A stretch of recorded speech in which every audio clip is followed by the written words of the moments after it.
સંચાલનના સિદ્ધાંતો જો જ્યારે શરૂઆત પાઠની ત્યારે પ્રસ્તાવના મતલબ કે અને આપણે તમારી બુકમાં તો ઘણું બધું સરસ છે કે આપણે પાઠ શરૂ થાય ત્યારે પ્રસ્તાવના હોય, મતલબ કે આપણે અંદર શું ભણવાનું છે તે, અને એ ભણી ગયા પછી છેલ્લે આપણે કેટલું શીખ્યા એમાંથી, એ બાબત બહુ સરસ સારી એવી છે.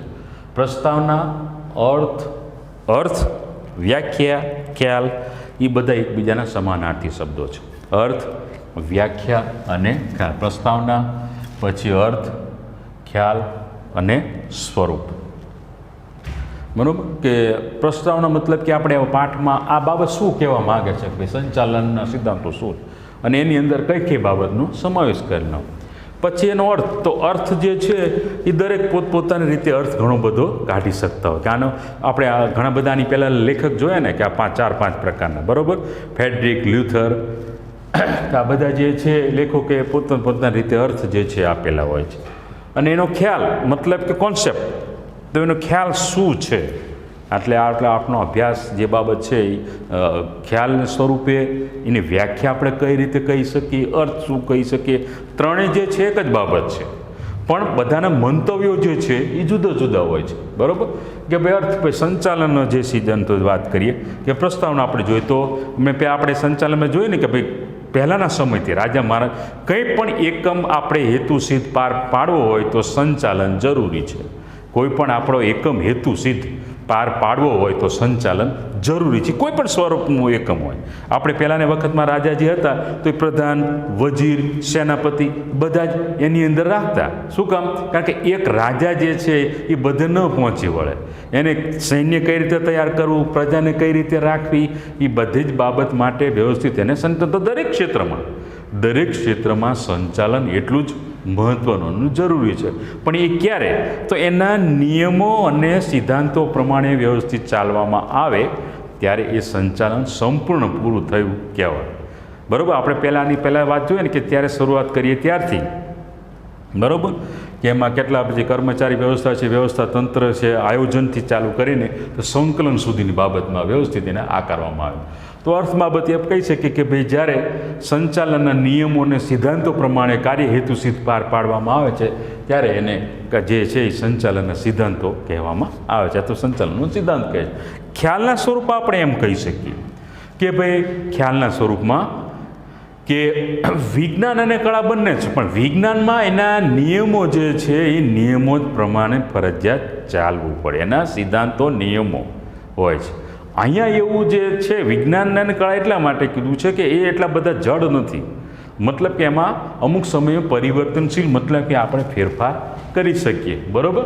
એટલા માટે એનો ખ્યાલ એ પ્રમાણે છે કે એ એટલા બધા જડ કે એના નીતિ નિયમો નથી, એ પ્રમાણે કે જેને અમુક સમયાંતરે આપણે એમાં જે છે એ સ્વરૂપ પરિવર્તનશીલ, મતલબ કે જે આપણે ફેરફાર કરી શકીએ. બરાબર. તો સ્વરૂપની અંદર આપણે જોઈ ગયા કે ભાઈ શરૂઆત થાય આયોજન, વ્યવસ્થા તંત્ર, કર્મચારી વ્યવસ્થા, દોરવણી, અંકુશ અને છેલ્લે સંકલન. આ બધા બાબતથી સંકળાયેલું છે સંચાલન ત્યાં સુધી. તો એનું એક સ્વરૂપ આપણે બધા જે છે આગળ આપણે જોઈ ગયા, બધા લેખકોએ પોતપોતાની રીતે મંતવ્યો આપેલા હતા. બરાબર. પણ એમાં આ 5 બાબત જે છે એ કોમન હતી કે ભાઈ પહેલાં તો શરૂઆતમાં તો આયોજન કરવું, પછી વ્યવસ્થા કેવી રીતે, વ્યવસ્થા તંત્ર, કર્મચારી વ્યવસ્થા અંદર માણસ કેવી રીતે ગોઠવવા, પછી દોરવણી તો એમને જે છે સાચી દિશામાં માર્ગદર્શન આપવું, અને પછી એનો બાબતનું જે છે ધ્યાન રાખી અને અંકુશ રાખવો. બરાબર. અને છેલ્લે આ બધું ક્યારે પૂરું થાય? સંકલન, મતલબ કે સહકારની ભાવના હોય ત્યારે. તો એ બાબતમાં એને આમાં બધામાં આવરેલું છે. સ્વરૂપ જે છે એનું આ પ્રકારનું સ્વરૂપ હતું, આપેલું હતું. અને એની અંદર હવે જોઈએ તો કે સાર્વત્રિક સ્વીકૃતિ મતલબ કે એનો આકાર, રંગ, રૂપ બધી સર્વવ્યાપક રીતે એ ફેલાયેલો છે. બરાબર. તો એ બધી જ બાબતમાં જે આપણે સંચાલન કરવાનું છે એની આપણે પણ સ્વીકૃતિ, મતલબ કે એનો સહેલાઈથી આપણે સ્વીકાર કરેલો છે. અને બધી રીતે બધી જ બાબતમાં એનો જે ધંધાનું એકમ, સ્વરૂપ, કેવી રીતે નાણું લાવવાનું છે, ક્યાં સુધી, બરાબર, કેટલા ભાગીદારો છે, શું છે એનો આકાર, રંગ, રૂપ, જે બધું જ એ વિસ્તાર કેટલો છે, કેટલી મૂડીની જરૂર પડશે, કેટલા સાધનો છે, કેટલા કર્મચારીઓ, બધું જ રીતે સાર્વત્રિક બધી જ આપણે એને સ્વીકૃત છે. પછી છે કે પરિવર્તનશીલ, હમણાં જે વાત કરીને કે ભાઈ એટલા એના નિયમો જડ નથી હોતા નહીં, અમુક સમયાંતરે આપણે એમાં ફેરફાર જે છે એ ફેરફાર કરી શકે, મતલબ પરિવર્તનશીલ છે. કોઈ પણ સંજોગો વસાત જે છે એ નિયમો એક ધારા જે છે એ સિદ્ધાંતો નિયમો ન ચાલતા, અમુક સમયાંતરે આપણે પરિસ્થિતિ અનુસાર એ નિયમોમાં ફેરફાર કરતા રહીએ છીએ. તો એ માટે ખાસ કે પરિવર્તનશીલ છે સંચાલન જે છે સિદ્ધાંતનું સ્વરૂપની વાત કરીએ તો એ પરિવર્તનશીલ સાર્વત્રિક સ્વીકૃતિ છે. એ પરિવર્તનશીલ છે મતલબ કે એટલું બધું જડ નથી. વિજ્ઞાન શું કહેવાય છે? વિજ્ઞાનના નિયમો તો ખાસ કે ભાઈ વિજ્ઞાનના જે સિદ્ધાંતના નિયમો કે એ જ ફાઇનલ હોય, એમાં આપણે પરિવર્તન કે આ રીતે ન કરી શકીએ. પણ આ સંચાલનની બાબતમાં જે છે સમયાંતરે આપણે કંઈ સંજોગો ઊભા થાય, એવા પરિસ્થિતિ એવી આપણી સામે આવે તો આપણે એમાં ફેરફાર આપણે કરી શકીએ. સામાન્ય માર્ગદર્શિકતા. સામાન્ય માર્ગદર્શન એટલે આપણે એમ કહીએ કે માર્ગદર્શિતા એટલે આપણે ગાઈડ, મતલબ કે આપણે નથી અત્યારે અભ્યાસ કરતા કે જ્યારે આપણે પ્રશ્નનો જવાબ આપણે ગોતતા હોય ક્યાંયથી ન મળે એટલે આપણે ક્યાં ઉપયોગ કરીએ? ગાઈડનો ઉપયોગ, નવનીત જેને આપણે કહીએ, નવનીતનો ઉપયોગ કરીએ છીએ. તો એ સામાન્ય માર્ગદર્શિત મતલબ કે એની અંદર એક્સપર્ટ કે આ તે વ્યક્તિઓ રાખેલા હોય કે જેની આપણે સલાહ સૂચનની ખાસ જરૂર પડતી હોય. સંચાલનમાં કે ભાઈ દરેકને અમુક સમયે ત્વરિત નિર્ણય લેવાના આવતા હોય, તો એમાં કે ભાઈ ખાસ કે ભાઈ આને માર્ગદર્શિકાને જે છે અને અમુક જે નીતિ નિયમોને અમુક જે કંપનીવાળા જે ધંધાકીય એકમ સ્વરૂપ જે ધરાવે છે એની એક માર્ગદર્શિકા પુસ્તિકા જ હોય છે, એ પ્રમાણે જ બધાને ચાલો. સંજોગવશાત કંઈ પણ એવું થાય તો આની અંદર જે એક્સપર્ટ વ્યક્તિઓ રાખેલા જેને પછી અમુક જે છે એનો મહેનતાનો ચાર્જ હોય કે ભાઈ અમુક સમય ખાસ એને જે છે નિર્ણયો લેવાના હોય અથવા તો એની જરૂર પડતી હોય, એની માર્ગદર્શનની સિદ્ધાંતની આપણે જરૂર પડતી હોય તો ત્યારે આપણે એનો ઉપયોગ કરતા હોય છે. તો એના માટે કે સામાન્ય ખાસ માર્ગદર્શિકા માટે ખાસ. પછી માનવ વર્તણૂક પર અસર. હા, ખાસ કે એમાં ધંધાકીય સ્વરૂપમાં કેન્દ્ર સ્થાને કોણ છે? માનવ. ધંધાકીય સ્વરૂપમાં કેન્દ્ર સ્થાને કોણ છે? માનવથી જ ચાલવાનું, માનવ દ્વારા, માનવથી, માનવ માટે, એ બધું જે છે સંચાલન જેને આપણે આગળ ભણી ગયા ને. કારણ કે માનવ વર્તણૂક પર એની અસર ખાસ પડશે સ્વરૂપની. કારણ કે તમે કેવા પ્રકારની ભરતી કરેલી છે, કેવા માણસો છે, કારણ કે કેન્દ્ર સ્થાન એ છે એને ધંધાને આગળ લઈ જવાનું, નફો કમાવા માટેનું, એના માટે ખાસ એટલે માનવ વર્તણૂક ઉપર જે છે એ ખાસ એની અસર પડશે. ભાઈ એને આધારિત હોય છે કે ભાઈ જેવા પ્રકારના અમુક જે વ્યક્તિઓ જે છે એ માનવના સ્વભાવ ઉપર આધાર રાખતો હોય, તો માનવ વર્તણૂક કેવી છે એના ઉપર ધંધાના એકમનો આધાર રહેલો હોય છે. એટલે માનવ વર્તણૂક પર એને આધારિત. પછી આકસ્મિકતા, મતલબ કે એટ અ મોમેન્ટ કોઈ પણ સ્વરૂપે આપણે એવું કંઈક આપણી સામે આવી ગયું હોય તો આકસ્મિક તમે શું નિર્ણય લ્યો છો? આકસ્મિક તમારે શું, કોઈ પણ સંજોગે આપણે એકદમ ધંધો ચાલુ છે અને કોઈ પણ સંજોગવશાત યંત્ર બંધ પડી ગયું કે કોઈ મૂડીની જે છે આ આકસ્મિક બધી બાબત કહેવાય. આ શું કહેવાય? એ આપણે પૂછીને ન આવે, આપણને પૂછીને આવશે નહીં. આકસ્મિક મતલબ કે ઓચિંતું બને, આપણે ધાર્યું ન હોય ત્યારે એકદમ સરસ ઉત્પાદન થયું એક અને ઓચિંતું એક યંત્ર બંધ થઈ જાય તો ત્યાંની એની જગ્યાએ આપણી પાસે બીજું યંત્ર હોવું જોઈએ સ્પેરમાં. તો એ આકસ્મિક જે છે એની સામે પણ આપણે જે છે ત્વરિત જે નિર્ણય લઈ શકતા હોય કે કોઈ પણ સંજોગવશાત હવે આટલો જ છે આપણી પાસે પ્રોડક્ટ માટે, ધંધા માટે મૂડી આટલી જ છે, આટલા સમય આપણને કહો બરાબર, આકસ્મિક કંઈ પણ વચ્ચે કંઈ પણ કારણસર થાય અને આપણી સામે નિર્ણય ભાઈ હવે પૈસા તો છે નહીં ધંધા માટે, બરાબર, તો આકસ્મિક સામે જે છે એની સામે પણ આપણે જે નિર્ણય લઈ શકતા હોય છે. અથવા તો આકસ્મિક જ્યારે ઘટના બને તો તેનો પણ આપણી પાસે એનો ઉકેલ હોવો જોઈએ, બરાબર. પછી આવે છે હવે એનું સ્વરૂપ જોયું, હવે આવે છે એનું મહત્ત્વ. તો સંચાલક કે કાર્યક્ષમતામાં વધારો. આમાં તો તમારે BA, ઇકો અને SPCC એટલો સ્કોરિંગ સબ્જેક્ટ છે કે એમાં તમારી મૌલિકતા સારી હોય તો લખાણ આટલા આ તમારે ખાલી મુદ્દા જ યાદ રાખવાના. એનું મહત્ત્વ જે છે કે સ્વરૂપ છે કે ફાયદા ગેરફાયદા, બરાબર, અને જે બાબત જે ટૂંકનો સ્વરૂપે કે 5 માર્કના સ્વરૂપે, તો તમે આ રીતે પહેલાં એના પોઈન્ટ્સ યાદ રાખી લો.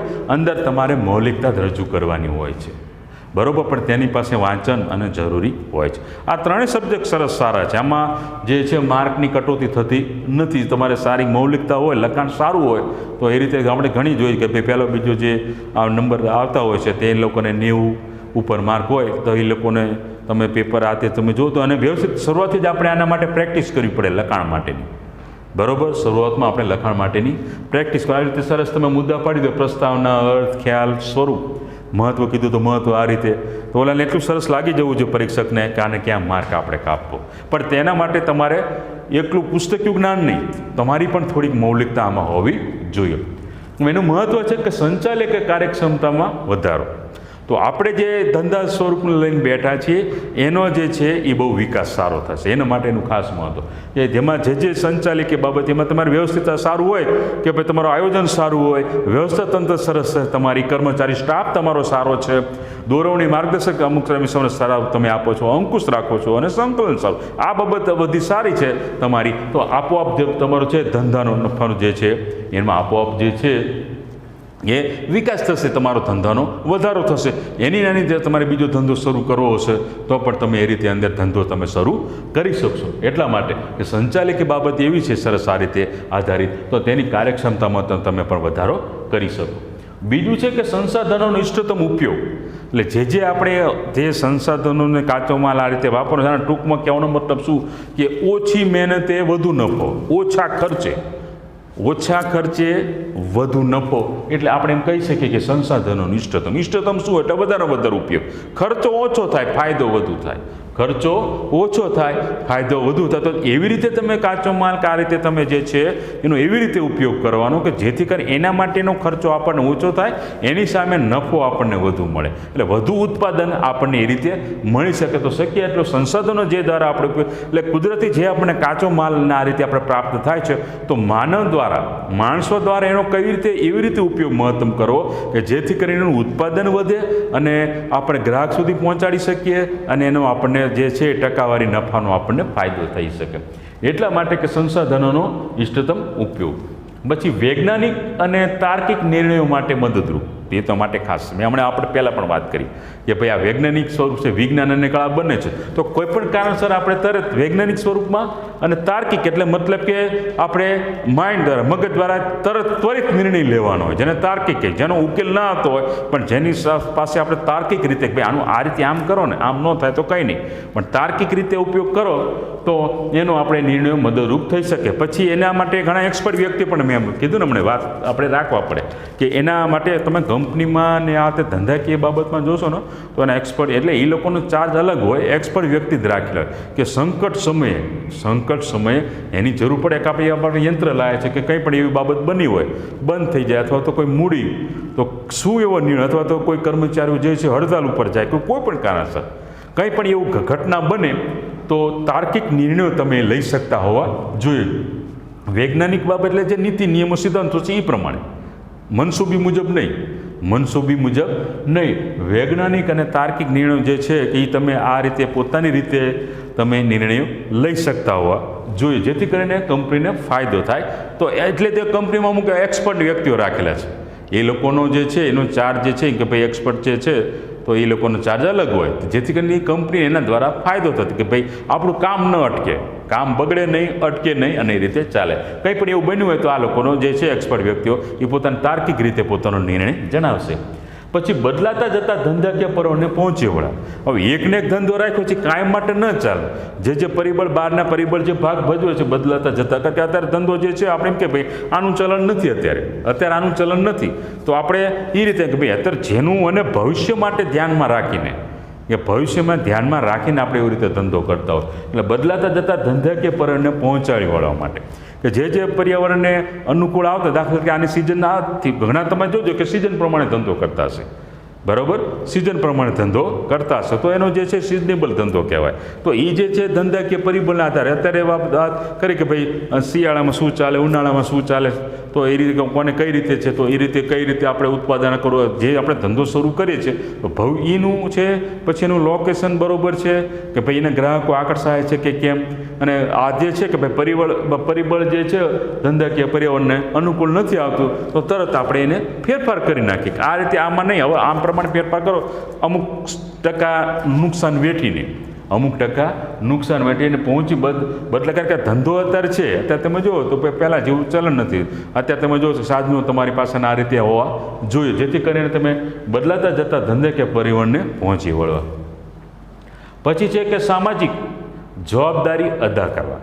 હવે આપણે ધંધો નફો લઈને બેઠા છીએ તે કંઈ એકલાઓ માટે નથી, એ સમાજને પણ થોડુંક ઉપયોગી થવું જોઈએ. આપણે સમાજ માટે પણ એટલો આપણે જે અમુક હિસ્સો જે છે ઘણા બધા તમે ધંધાકીય સ્વરૂપમાં નફો જે હશે તો એ સમાજ, કારણ કે આપણે બધા સમાજથી બનેલા છે, આપણે સમાજમાં આપણું નામ છે, સમાજ વગર આપણે વ્યક્તિની કોઈ કિંમત હોતી નથી. સમાજમાં જેનું ક્યાંય નામ ન હોય, એ ગમે એટલો પ્રતિષ્ઠા હોય કે ગમે એટલો કમાતો વ્યક્તિ હોય, પણ સમાજમાં એનું નામ ન હોય તો એની પર કોઈ વિશ્વાસ કે ભરોસો કરશે નહીં. તો આપણે કુદરત આપણને આટલે બધો નફો ને આ તે કરાવે છે, તો અમુક હિસ્સો જે છે એ સમાજ માટે આપણે વાપરીએ છીએ. ઘણા બધા તમે જોજો કે ભાઈ આપણે 10મામાં કે 12મામાં જે નંબર આવતા હોય તો સમાજને રાખે કે ભાઈ તેજસ્વી તારલાઓને આ રીતે આ સમાજ દ્વારા કે આ સમાજ દ્વારા જે છે એમની સમાજમાં જે લોકો 10મામાં 12મામાં આટલા ટકા આવેલા છે એની માર્કશીટ અહીંયા આપી જાય. તો એ લોકોના તો શું થાય કે એ લોકો એ તમે નથી કહો આ જે પહેલો નંબર આવે એને ચંદ્રક આના તરફથી, આ વસ્તુ આના તરફથી, તો એ પોતાના પૈસા દ્વારા પોતાના સમાજને ઉપયોગી થાય. કારણ કે શું કામ કે એ ધંધામાં પૈસો એ કમાણો હોય છે, ધંધામાં પૈસો કમાણો હોય છે, તો એ સમાજ માટે ઉપયોગી. ઘણા બધા અત્યારે તમે ખાસ જોજો, ખાસ જાહેરાત આવજો કે જેને પણ કોઈ પણ વિદ્યાર્થીને પૈસા બાબતમાં કે હોસ્ટેલમાં રહેવા બાબત કે એનો યુનિફોર્મ બાબત કે ચોપડા બાબત હોય તો આ નંબર પર સંપર્ક કરો. એ લોકોને બધી ફ્રીમાં ઘણી બધી છે સુવિધા આપતો. પણ ક્યારે એ લોકોને જે છે પોતાના ધંધામાં સારું કમાણ, તો સમાજ માટે આપણે એની જવાબદારી અદા કરવાની, સમાજ માટે એની જવાબદારી અદા કરવાની. પણ સમાજ માટે તમે કેટલા ઉપયોગી થાવ. કમાતા તો ઘણું બધું તમે હો, કમાતા તમે ઘણું બધું હો, પણ સમાજ માટે શું તમે કામમાં આવ્યા, તો એ સમાજની જવાબદારી તમારે ખાસ એને અદા કરવાની હોય છે. પછી સંશોધન, તાલીમ અને વિકાસ માટે ઉપયોગી. તો અલગ અલગ જે કર્મચારી ધંધાને શીખવાડે. ધંધો તમે ધંધામાં ગયા તો અંદર તમે કંઈક એવું સંશોધન કર્યું કે જેથી કરીને તમે બીજો ધંધો જે છે એ તમે ચાલુ કરી શકો. બીજો જે ધંધો છે એ તમે વ્યવસ્થિત એમાં સંશોધન ભાઈ આમાંથી તમે હું એમાં તમને શીખવા મળે કે આ આપણે ધંધો કર્યો તો આમાંથી આ ધંધો થઈ શકે છે. પછી જે તમે અંદર કર્મચારીઓ ભર્યા છે એના માટે તમારે વ્યવસ્થિત જે કર્મચારીઓ ભરે છે એની વ્યવસ્થિત તમે ભરતી કરી છે, અમુક સમય એને તાલીમ આપો છો, પછી બઢતી આપો છો, તો દરેક બાબત એમાં ખાસ ઉપયોગી હોય છે. તાલીમ પછી આ બધી રીતે કરો તો આપોઆપ જે છે એ તમારો વિકાસ થવાનો જ છે, બરાબર. પછી સંશોધન, તાલીમ અને વિકાસ માટે ઉપયોગી. તો કારણ કે આ રીતે તમે છો, સંશોધન તમે અંદર કરેલું વ્યવસ્થિત, કર્મચારી તાલીમવાળાને વ્યવસ્થિત ભલે, તો આ બધી બાબત સારી હશે તો આપોઆપ તમારો વિકાસ થવાનો છે અને ધંધા માટે તમે એટલો જે છે એ નફા માટે એટલું ઉપયોગી થશે.